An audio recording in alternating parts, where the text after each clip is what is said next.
C'est-à-dire les gaz lacrymogènes qui sont jetés dans les manifestations, les grenades assourdissantes, c'est des grenades, c'est des armes françaises. Les blindés, ce sont des blindés fournis par la France. D'ailleurs, les grenades assourdissantes, elles sont aujourd'hui interdites en France. Elles ont été interdites en 2020. C'était le dernier pays en Europe à avoir... C'est la France qui fabrique les grenades qui sont... Oui, c'est une entreprise française qui s'appelle Alcetex qui fabrique les grenades assourdissantes. C'est considéré comme des armes de guerre, c'est pas des joujoux. Il y a des 25 grammes de TNT à l'intérieur de ces grenades, donc ça explose et effectivement ça peut mutiler. Ça avait été interdit en France suite à la répression des Gilets jaunes où il y avait eu beaucoup de blessés, mais ça continue à être fourni par une entreprise bien française au Sénégal qui les utilise pour réprimer les manifestants. Pareil pour les blindés, c'est une entreprise qui s'appelle Arcus, qui est française, qui fournit les blindés à la gendarmerie sénégalaise. Donc Macron a aidé son ami, son homologue, où il s'agit d'une coopération militaire entre le Sénégal et la France. Alors bien sûr, il y a une coopération, mais je veux dire, je crois pas que la France vend des armes à l'Iran pour l'aide pour réprimer sa population. Il y a une complicité de la France et du président Emmanuel Macron envers Macky Sall. Et c'est pour ça qu'on fournit des armes, c'est pour ça qu'on continue à avoir un appui budgétaire. Mais pourquoi? Pour faire peur aux citoyens qui les révoltés?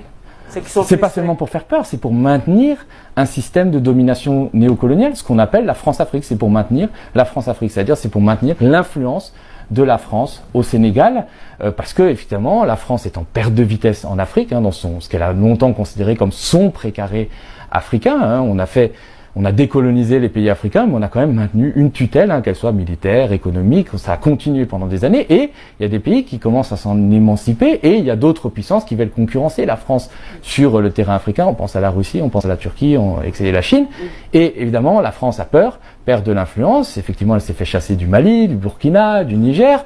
Et elle a peur aussi demain d'avoir un président qui viendrait au Sénégal qui ne serait pas favorable aux intérêts de la France. Parce que faut quand même se rendre compte du poids économique de la France.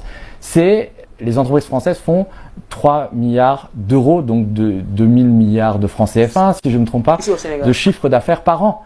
Et le manifestant disait que moi je rentrais juste et moi je manifestais même pas, et un policier a donné un coup de poing en rentrant dans le fourgon à ce jeune homme qui avait absolument rien fait et pas mérité ça.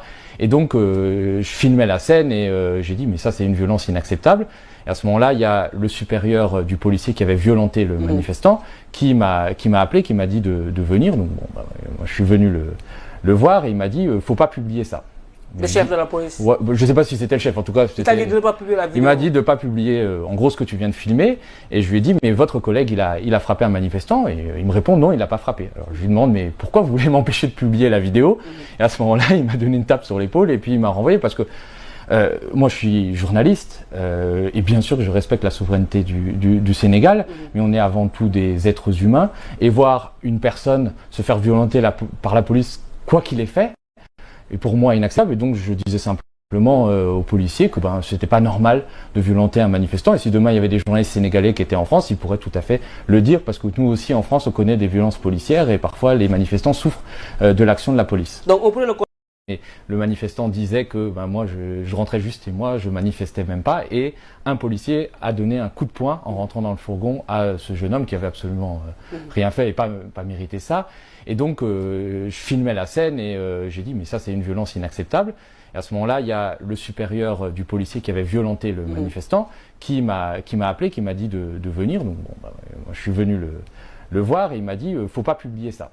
Le chef de la police? Ouais, je sais pas si c'était le chef, en tout cas. Il t'a dit de ne pas publier la vidéo? Il m'a dit de pas publier en gros ce que tu viens de filmer, et je lui ai dit mais votre collègue il a frappé un manifestant, et il me répond non, il l'a pas frappé. Alors je lui demande mais pourquoi vous voulez m'empêcher de publier la vidéo?